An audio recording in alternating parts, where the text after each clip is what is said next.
श्रीमद् भगवद गीता के दूसरे अध्याय सांख्य योग के श्लोक 26 से 30 में भगवान श्री कृष्ण अर्जुन को आत्मा की नित्यता और जन्म मृत्यु के चक्र का ज्ञान देते हुए शोक न करने का उपदेश देते हैं। श्लोक 26 अथ चैनन नित्य जातन नित्यम वा मन्यसे मृतम तथापि त्वम महाबाहो नैवम शोचितुमर्हस। किंतु यदि तुम यह सोचते हो कि आत्मा सदा जन्म लेती है और सदा मरती है, तो भी है महाबाहो, तुम्हें इस प्रकार शोक नहीं करना चाहिए। व्याख्या श्री कृष्ण तर्क देते हैं कि यदि हम आत्मा को शाश्वत न मानकर शरीर की तरह हर क्षण जन्मने और मरने वाला भी मान ले, जैसा कि कुछ दार्शनिक मानते थे, तब भी मृत्यु एक स्वाभाविक प्रक्रिया है। जो वस्तु निरंतर बदल रही है उसके लिए विलाप करना व्यर्थ है। श्लोक 27 जातस्य हि ध्रुवो मृत्युर्ध्रुवम जन्मृतस्य च तस्मात् परिहार्यर्थे न त्वं शोचितुमर्हस। क्योंकि जो जन्मा है उसकी मृत्यु निश्चित है और जिसकी मृत्यु हुई है उसका पुनर्जन्म निश्चित है। अतः इस अपरिहार्य विषय में तुम्हें शोक नहीं करना चाहिए। व्याख्या सृष्टि का नियम है कि जन्म के बाद मृत्यु और मृत्यु के बाद जन्म अवश्यंभावी है। चूंकि इस चक्र को टाला नहीं जा सकता, इसलिए कर्तव्य पथ युद्ध पर खड़े होकर इस अटल सत्य के लिए दुखी होना अज्ञानता है। श्लोक 28 अव्यक्तादीन भूतानि व्यक्त मध्यानि भारत अव्यक्त निधनान्य तत्र का परिदेवना। हे भारत अर्जुन, सभी प्राणी जन्म से पूर्व अप्रकट थे, मध्य में प्रकट हुए हैं और मृत्यु के बाद पुनः अप्रकट हो जाएंगे। ऐसी स्थिति में शोक करने का क्या कारण है? व्याख्या संसार के जीव जन्म से पहले कहां थे और मरने के बाद कहां जाएंगे, ये हमें दिखाई नहीं देता। वे केवल वर्तमान बीच के समय में ही दिखाई देते हैं। जो चीज केवल कुछ समय के लिए प्रकट हुई है और अंततः अपने मूल रूप में लौट जाएगी, उसके लिए विलाप करना उचित नहीं है। श्लोक 29 संशत पश्यति कश्चिदेन माश्चर्यवद् वदति तथैव चान्म्य आश्चर्यवच्चैन्मन्य शृणोति श्रुत्वाप्येनम वेद न चैव कश्चित्। कोई इस आत्मा को आश्चर्य से देखता है, कोई इसके बारे में आश्चर्य से बात करता है और कोई इसे आश्चर्य से सुनता है, जबकि कोई तो इसे सुनकर भी नहीं समझ पाते। व्याख्या आत्मा का ज्ञान अत्यंत सूक्ष्म और गहरा है। इसे समझना कठिन है क्योंकि ये मानवीय तर्क और इंद्रियों से परे है। अधिकांश लोग इसके अद्भुत स्वरूप को सुनकर भी इसके मर्म तक नहीं पहुंच पाते। श्लोक 30 देहि नित्यम मध्योयम देहे सर्वस्य भारत तस्मात् सर्वाणि भूतानि न त्वं शोचितुमर्हस।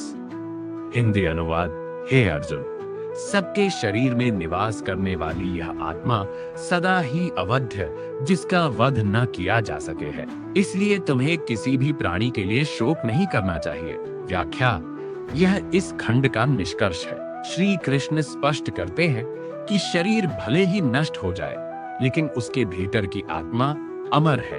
इसलिए युद्ध में शत्रुओं के मारे जाने के भय से विचलित होना और उनके लिए दुखी होना निरर्थक है, क्योंकि उनका वास्तविक स्वरूप कभी नष्ट नहीं होता। In these verses, chapter 2, verses 26 to 30, Lord Krishna provides different perspectives on life and death to convince Arjuna that grieving for the physical body is illogical.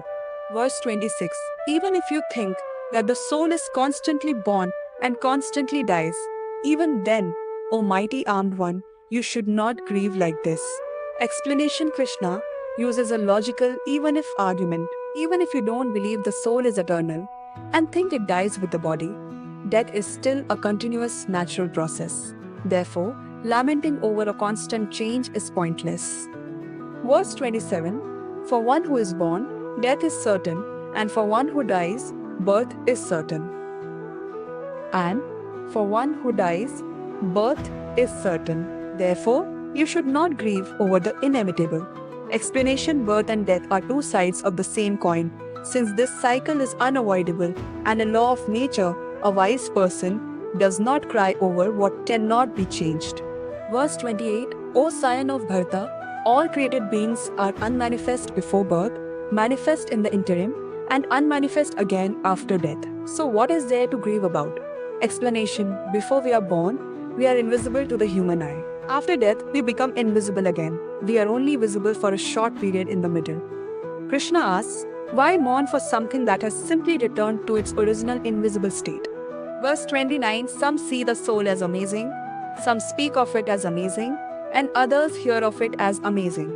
But even after hearing about it, hardly anyone truly understands it. Explanation: the soul is so subtle and profound that it defies human logic. It is a mystery that evokes wonder, Acharya. Even many who study it or talk about it fail to fully grasp its eternal nature because it is beyond the reach of the physical senses. Verse 30. Of reads Arjuna, the soul that dwells within the body is immortal and can never be slain. Therefore, you should not mourn for any living being. Explanation: this is the final conclusion of this section. How? Krishna reminds Arjuna that while bodies, the containers, may perish in battle, the dweller within the soul is untouchable and indestructible.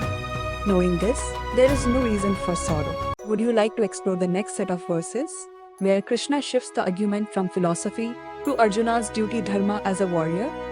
जीवन में बदलाव और खोना स्वाभाविक है। हर परिस्थिति स्थायी नहीं होती। मृत्यु और अंत से डरने के बजाय सही कर्म पर ध्यान देना चाहिए। असली शक्ति शरीर में नहीं, मन और आत्मविश्वास में होती है। कठिन समय में शांत रहना ही सबसे बड़ा साहस है। Change and loss are natural parts of life. Focus on right actions instead of fearing endings. True strength comes from the mind and soul, not the body. Staying calm during difficult times is real courage. अगर ये ज्ञान आपके हृदय को छू गया हो, तो वीडियो को लाइक करें और सनातन ज्ञान फैलाने के लिए चैनल को सब्सक्राइब जरूर करें। जय श्री कृष्ण, राधे राधे।